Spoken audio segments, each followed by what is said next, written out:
So excited to welcome Matthew Schueller back. So he was here with us at the beginning of the year, and when that dyslexia stuff was first coming down the pike, and little did he know how much we would have to say around it. So, but a lot of things have happened since then, and so we're excited to get the latest updates. So, Matt, I'm going to turn it over to you, and if you have a presentation or anything, you can share it with us, and we can cycle it back through and link it at a later time. Whatever's easiest, just let us know. But take it away. Thanks. Yep. I will try and share my screen.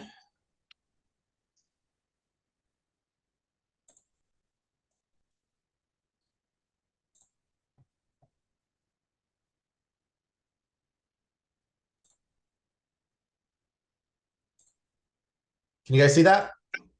We sure can. All righty. So again, I'm Matt Schueller. Nice to see everyone again.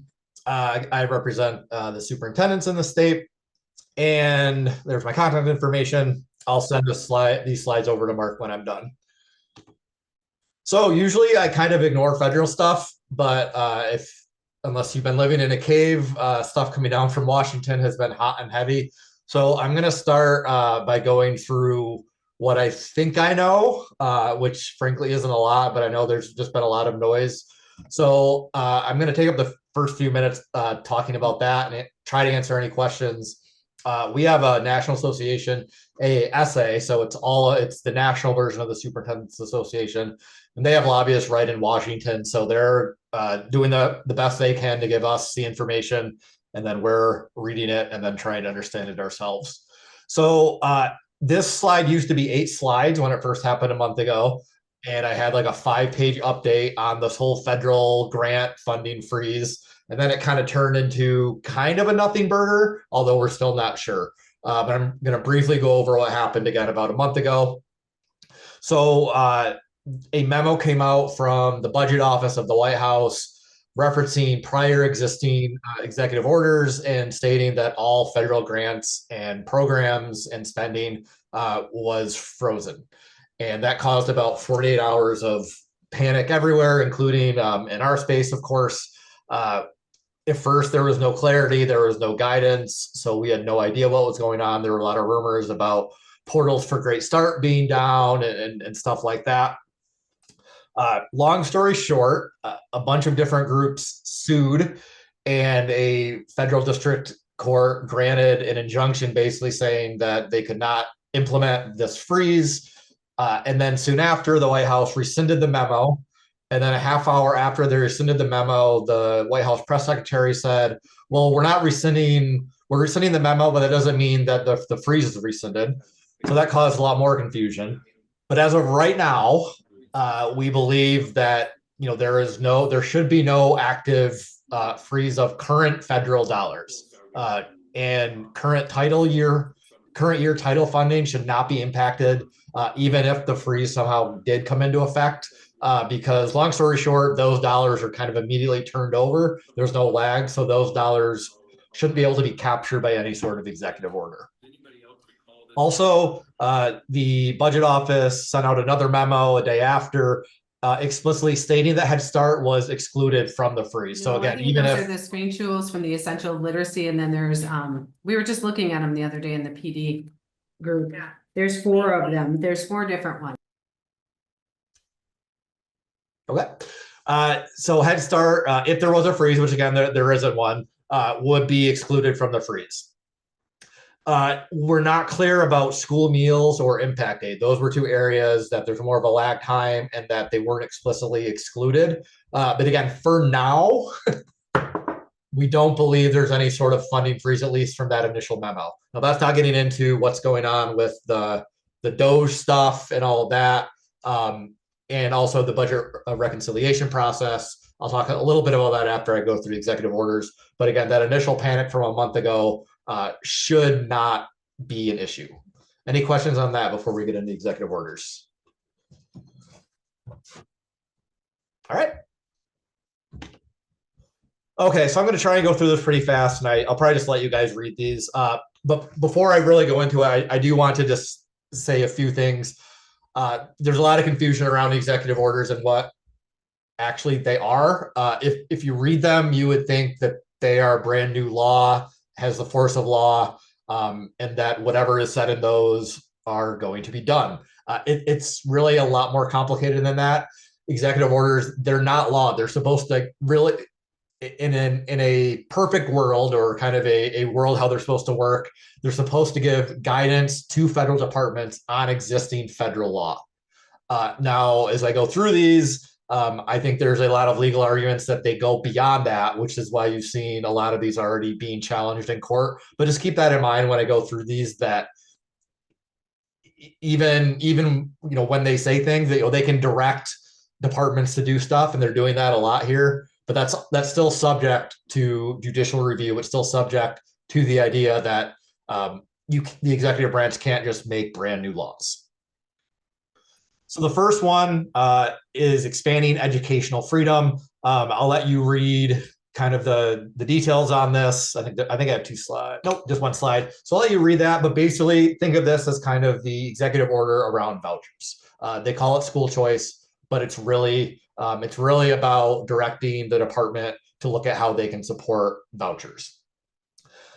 What I think is interesting is you'll see the only real teeth to this, in my opinion, right now is they're directing agencies that are actual federal agencies. So the Department of Defense, they actually run their own school system for military families. And then the Department of the Interior runs the Indian education school system. So those are actually under federal purview. And so in the executive order, they're directing those departments to review basically how they can, if they can send those children outside of those departments.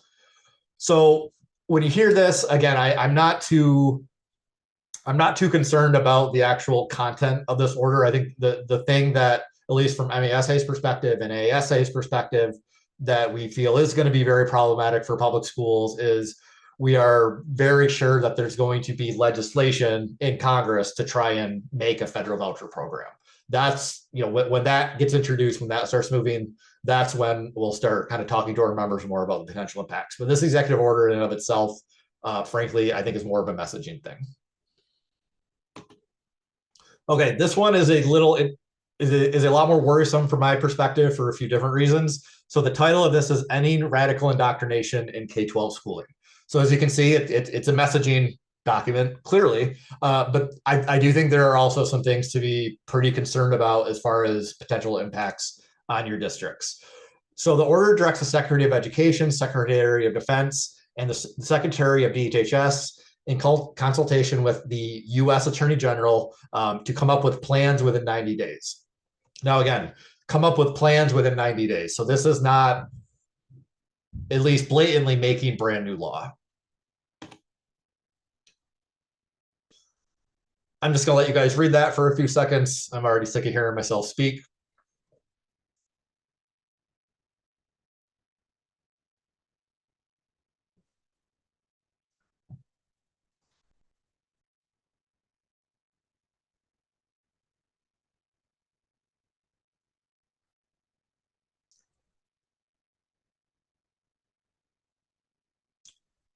So again, it says eliminating federal support and funding. That's really scary, right? But again, keep in mind, this cannot make new law. It has to be guidance based off existing federal law. Again, I'll just let you read it. Mark, can you give me just like a thumbs up when you think we're good, and I'll go on to the next one.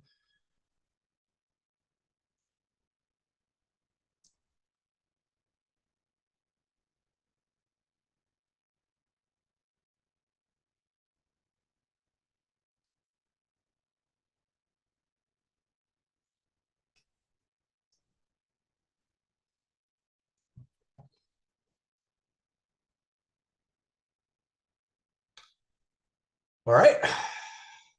Yep. Then last slide, and then I'll kind of go over what I think we need to be worried about with this. So this last part directs, again, the U.S. Attorney General to coordinate with our Attorney General and local prosecutors to file actions against school officials who sexually exploit minors and unlawfully practice medicine, et cetera, regarding transitions of a minor student.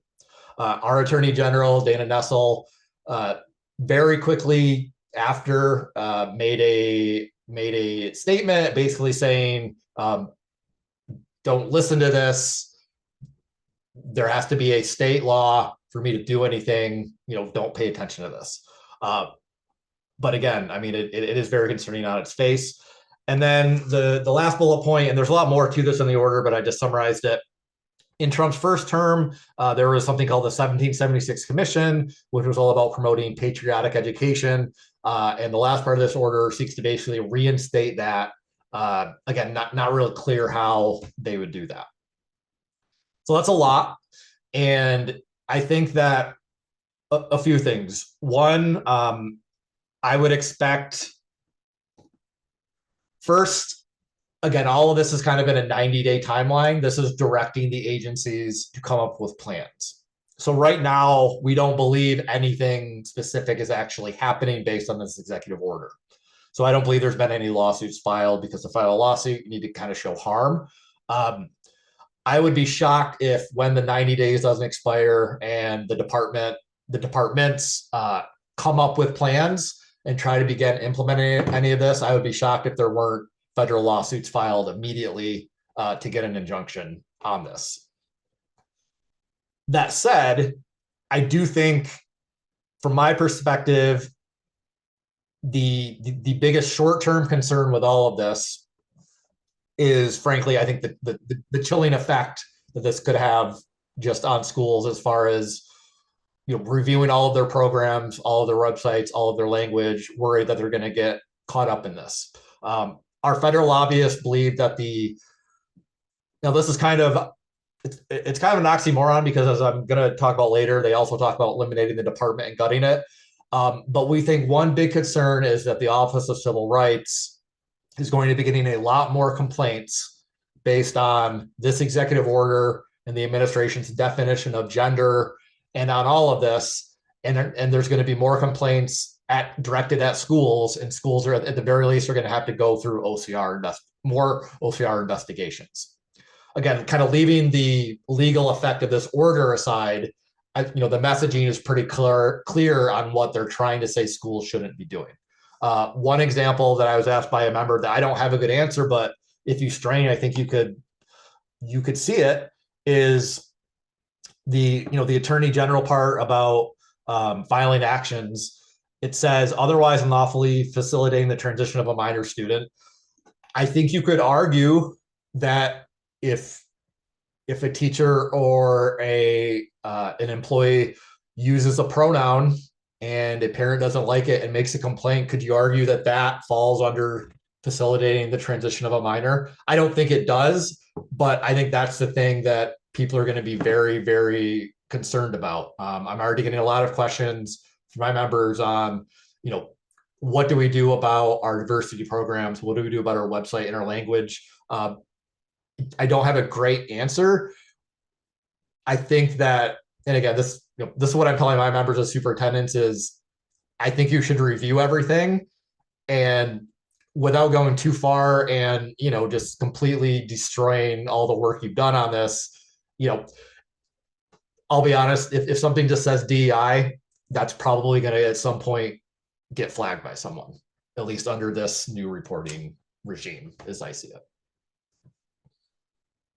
I think the other concern that I have, more from a legal standpoint, which again, I think this would be overturned, but you can't say for sure, is this order explicitly tries to tie federal funding to complying with what the government feels is our definitions of gender and proper policies regarding gender and regarding the use of race and all of that in curriculums. Again, I think that's very legally questionable, but this executive order, combined with the budget process, and just depending, frankly, on what the Supreme Court says, because I do think this is going to get to the Supreme Court, I don't think it's impossible that next year at this time, when this is probably settled legally, there might be some sort of explicit strings to schools to receive federal funding for complying, with not having any types of these programs.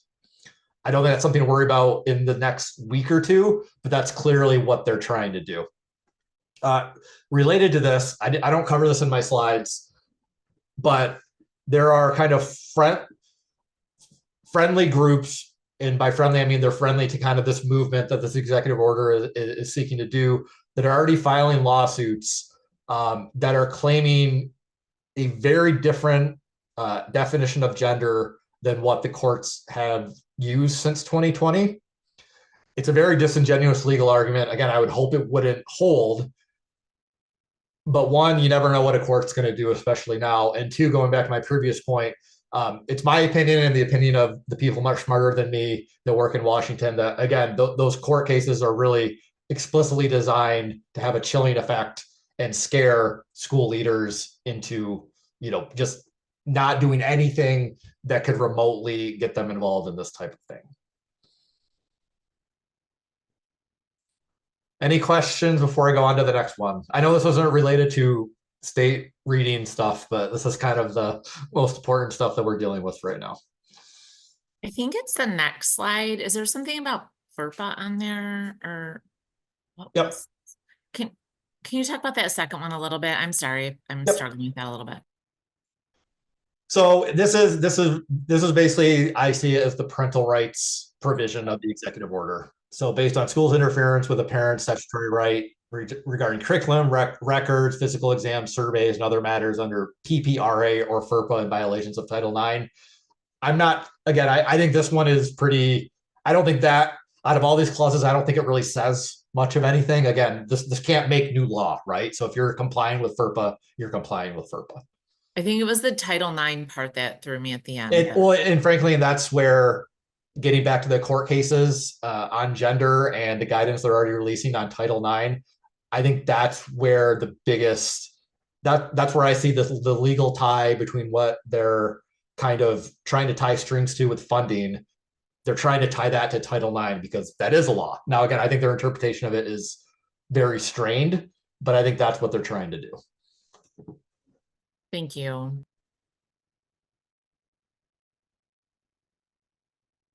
Any other questions?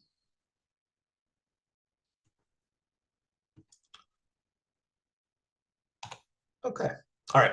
One more. I took out the slide, but I'll just briefly mention it since I mentioned it before. There was an executive order, two of them actually.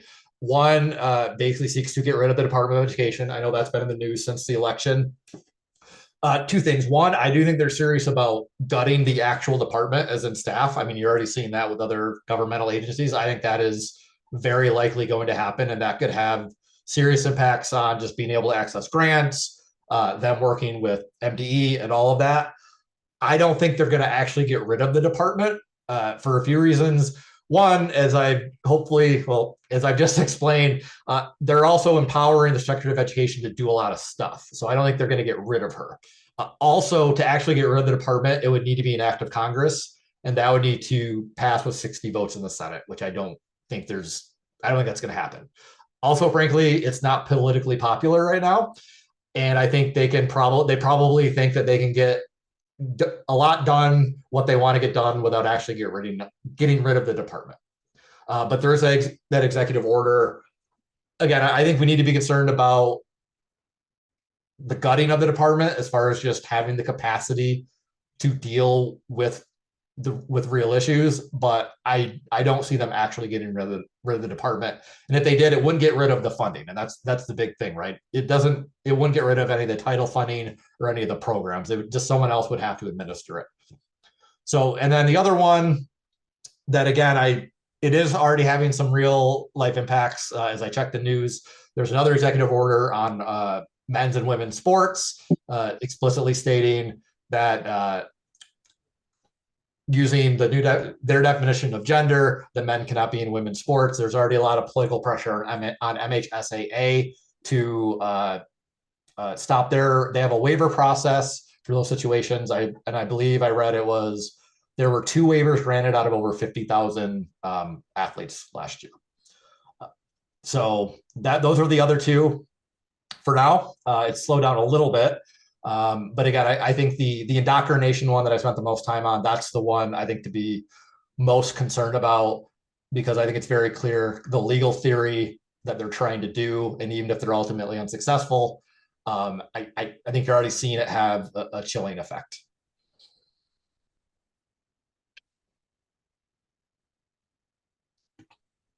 All right, I'm going to get into the budget. I know it took up a lot of time. Honestly, in Lansing, things have been incredibly slow. It's almost March, and we still haven't even had the state of the state. Committees are just now getting going, so I don't really have that much information. But the governor did release her budget recommendation, so I'm going to go through that in the time I have left. First, and again, I'll share these slides with Mark. So a few weeks ago, there was CREC, so that's the Consensus Revenue Estimating Conference. They do that 3 times a year, I believe. And that's what gives kind of baseline numbers for where the state's at as far as revenue. And I won't read the slides verbatim, but bottom line is for this current fiscal year that goes until October, and then the next 2 fiscal years, we have significantly more money than was anticipated in the last CREC, which was last May. So if you look at the school aid fund, and again, this is for the fiscal year currently going on, we're looking at a $312 million increase just in the school aid fund alone. And we also see increases in the general fund, which is everything else. And then for so this is for the fiscal year that will be starting this October. These are the numbers that the governor is using for her budget. Again, looking at another $300 million increase over the projections from last May. And so again, that's not just a flat increase, that's more money than they had expected. So again, that's very, very good news, at least for now. And then for the following year out, which again is a lot more, it's 2 years out, but they're expecting another increase. Now I will say that these always change. Typically it seems that the fiscal analysts kind of are very conservative on this because I think it's always better to give people good news. But it's possible these could change if something happens with the economy this year. These numbers could go right back down again. One more piece of bad news before we get to the budget: pupil counts continue to trend down. At one point, I think about a year ago when they presented, they thought that this might be kind of cresting finally and kind of the COVID impact was done. But at least from their numbers, again, it looks like we're still seeing a pretty steady decline. Okay, the exec rec. So foundation allowance and all of kind of the big, what we call SFRC buckets are going to see, and again, this is just the governor's budget recommendation, would see a 4.1% increase. So for the foundation allowance, that would bring it up to $10,000 per pupil, a nice flat round number that the governor can use in her press releases. I think this is just, it's good news, right? Usually what happens is, not all the time, but usually the exec rec foundation allowance number is the lowest number that we see. And usually the final number when the budget's finalized ends up higher because the House and Senate always want to bring it up higher. If you'll remember last year, the budget ended up not nearly as good because we were fighting to get that MIPSers rate reduction. And basically they said, okay, you can get that, but you don't get a foundation increase. The good year is starting this October. Not only will we, again, unless revenues crater, we'll see a foundation increase, a healthy one. That MIPSers rate reduction of almost 6% will be in statute starting in October. And so that's just pure savings that your districts are just going to see. But that's nothing that can be captured in the budget process. So last year was terrible. And we basically had a gun to our head saying, well, what do you want? So we picked MIPSers. We were able to get into statute, and now we should be able to have both. At risk and ELL learners saw the same increase, as did special ed. So I could spend a lot of time on this, but I know we got to get going. The only real big new program that the governor announced is a very cleverly titled program called SMART. And it's a combination, I think, of a few different things. One, there's a lot of money, as you see from the first bullet points, to go to struggling districts to implement effective intervention strategies. We think it's really tied down. We think it's really tied to, if you remember the past 2 years for big initiative was My Kids Back on Track. There was a lot of kind of, tutoring and catch up stuff. It feels like that didn't really take off, or at least it doesn't seem like it had the impact that the governor's office wanted. So to us, it seems like a lot of this is kind of shoehorning what that was meant to do into this new program. But it's really for these struggling districts. So it's the CSI, ATS, and TSI buildings according to the already existing index. I will say when we first heard the rumors of what this was, we were very concerned that it was literal best practices where it would literally just go towards, districts that meet arbitrary benchmarks, and it wouldn't necessarily go to districts who need it the most. That's not the case for this part of the program. It really is designed to help struggling districts. There's also $18 million for a school turnaround hub and ISD monitoring. And that is right now in the governor's budget, that's a collaboration between Clinton County RESA and MAISA. So the other part of this that's supposed to get, well, there's two more parts of this. So one part of this, and we've clarified that this is for every single district in the state. And frankly, this is the part that, at least as far as the optics go with what I just talked about in Washington, I don't think is the greatest timing. There are a lot of new transparency and accountability metrics for schools. There's language about requiring certain things to be said at every board meeting. There's new parental notification stuff that's probably already existing. And for those schools that I was talking about that are getting those new supports, there's a whole lot of new paperwork.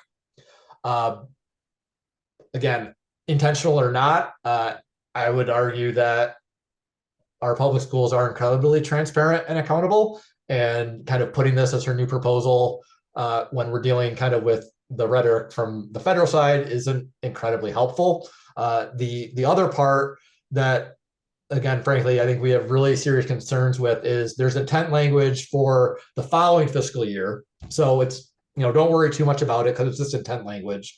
But for that year, they want to do what I consider the traditional best practices funding that we saw a decade ago, where it's if schools meet certain growth metrics or certain proficiency metrics, they get access to more funding. Again, that was done a decade ago. We finally got rid of it, and now it's being proposed again. Again, not for this budget that would start, but it's intent language that would start for 26-27. Any questions on SMART before I get into the other stuff? And we're still trying to figure out exactly what it is, but again, we do have some concerns. It seems like a lot of either new or duplicative requirements on schools that we already accomplish. And frankly, if we see cuts in federal funding, I think our argument would be that that $250 million should just be used to backfill losses that we see from federal funding. So this slide is detailing out the $250 million from the previous slide. Okay, thank you. Yep.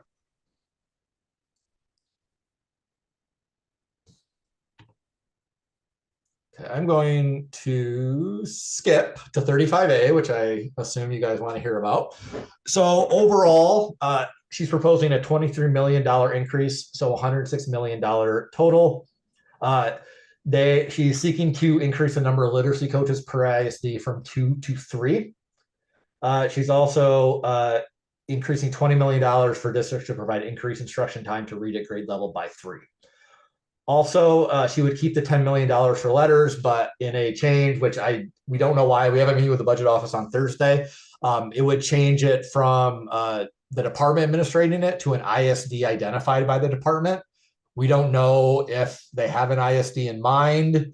We don't know exactly what they're trying to do here. But from looking at this and other line items, it appears that they continually are kind of chipping away at grants and funding that MDE is responsible for and shifting more onto MyLeap and ISDs.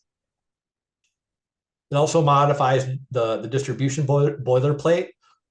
I'll just let you read that.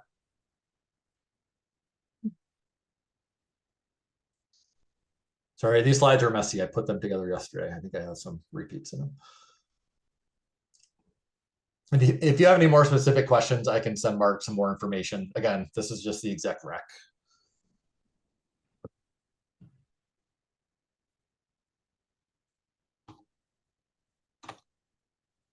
And then I know that I forgot to list them, but I can send it with Mark.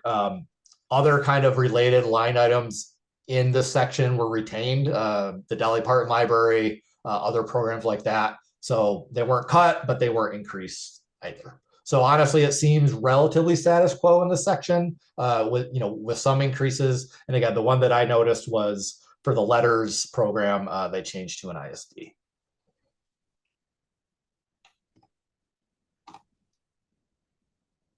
All right, go back here. So last year, school safety and mental health funding was a really big one, where in the budget in June, it was cut by 90% to $25 million. There was a supplemental in September that brought it back up to $150 million. It's still at $150 million in the governor's budget. I would expect the Michigan House, which is now under Republican control, I wouldn't be surprised if they increase that money because they were able to kind of use that cut politically last fall. So if I had to bet, I would say that that line item will continue at least $150 million. There's a lot of CTE investments, $125 million for startup grants, funding up to 250 new programs over 5 years. Other random things, student meals, and this is another one where, again, just keep in mind programs like these. Who's to say what will happen to this, depending on what happens in Washington with federal funding? I think, again, one thing, we're definitely supportive of this effort, but we can't have it be an unfunded mandate either. Mark, I think I'm already over my 30 minutes, so I'll stop and see if there's any budget questions.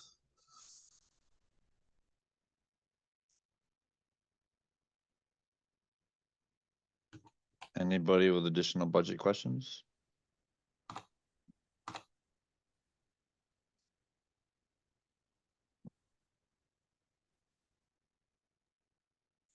Nope. More slides, but I'm going to send them to Mark. Let me just see if there's anything else that I really think want to. So just briefly, I think I talked last time with you about how lame duck would be crazy. So that's the end of the session in December. It was a mess and basically nothing much happened. The House ended up leaving a week early basically and didn't do much of anything. So there were a few things that were signed. I don't think anything of particular relevance to you guys. There were some school safety bills that were finally passed, 5 of them. The original package was 15. So this is probably not the worst thing as far as the original package had a bunch of new training requirements, a bunch of new paperwork. So this is kind of a pared down package. A few things that did not happen. So the number one thing, at least for my members, that they were not at all displeased about was there was a bill that would have mandated FAFSA completion for graduation. That did not end up making it all the way. It would have made it all the way. It was a done deal. But then the House left and the Senate couldn't get it back. So I'm sure that will be back. But again, that's kind of a positive. There was a bill that would have made kindergarten mandatory that also didn't make it. And then there were a few others. The one at the bottom, pension strengthening. So in 2017, Republicans passed a law that in a few different ways kind of weakened the pension option for public school employees. And we were able to get traction on a bill right at the last minute that passed the House and was over to the Senate that would have undid those changes. It wouldn't have been a perfect fix. It wouldn't have been a magic bullet, but it would have kind of started swinging the pendulum back towards making the pension option attractive. And kind of the inverse of FAFSA, it died, which we were not happy about. And we think that would have, really could have kind of started to do some good. One more thing that didn't happen in December that I think will happen in some form that we're going to be advocating for is a supplemental. So in December, we were fighting very hard to get a supplemental. At the time, I think one was likely. I don't know what it would have included, but again, the House left and that kind of stopped that discussion. Now, as you can see from when I talked about CREC, we have over $300 million in revenue that was not anticipated. So far, no one has proposed what to do with that. We are going to recommend to the legislature that that be put into a foundation increase for this year, since we didn't get one back last year.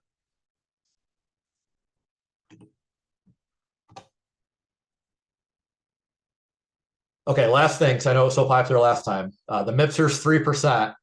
I don't know when, I don't know if it started yet, but we were told that the department was going to start dispersing funds to districts to reimburse employees this month. It was supposed to happen last November, then it was supposed to happen in December, and then we heard January, and now we're hearing that no, it will be in February. So the reimbursement, which will last until this October for the 3%, should hopefully be starting soon. As a reminder, starting October 1, the 3% just won't be collected, period.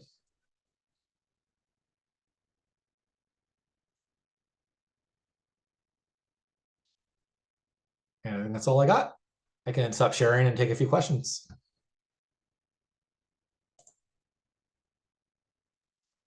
All right, people were asking questions along the way, but did anybody have additional questions or other thoughts? I'm sure that some of that federal stuff people have been hearing about, so that was, I think, well timed.